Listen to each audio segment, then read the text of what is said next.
அபி துருதுருன்னு இருக்கிற பொண்ணு இல்லை? ஆமா டாக்டர், கடவுள் புண்ணியத்துல என் மருமக மறுபடியும் மாசமா இருக்கா. அவங்களுக்கு அபார்ஷன் ஆனதுனால அவங்களுக்கு ப்ரெக்னென்சி ஹேண்டில் பண்ணுறது கொஞ்சம் கஷ்டம் சங்கீதா. அவங்க கர்ப்பப்பை கொஞ்சம் வீக்காக இருக்குது. ஏதாச்சும் ப்ராப்ளம் ஆமா டாக்டர்? பயப்படுற மாதிரிலாம் ஒன்றும் இல்லை. ஆனால் அவங்களையும் ஒரு குழந்த மாதிரி பார்த்துக்கிட்டா அவங்க வயிற்றில் இருக்கிற குழந்தையும் சேஃபாக இருக்கும். இன்கேஸ் ஏதாவது தப்பாக நடந்தால், ஐ மீன் எதுவும் நடக்காது, சப்போஸ் தப்பாக நடந்தால் அவங்களுக்கு குழந்த பிறக்கிறது கஷ்டமாயிடும். ஸோ கேர்ஃபுல்லாக பார்த்துக்கோங்க. நான் பார்த்துக்கிறேன் டாக்டர், எதுவும் ஆகாமல் நான் பார்த்துக்கிறேன். அப்புறம் என் மருமகிட்ட இதை பற்றி எதுவும் சொல்ல வேண்டாம், அவளுக்கு தெரிஞ்சா பயப்படுவா. நான் டீப்பாக சொல்லலை, பட் சொல்கிறேன். சரிங்க டாக்டர்.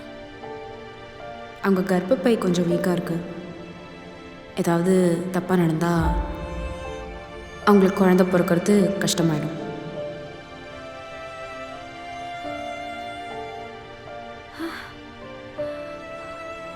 அத்தை,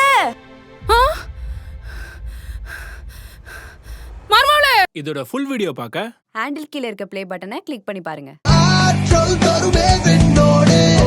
60 வருட நம்பிக்கை. Anand banians and briefs.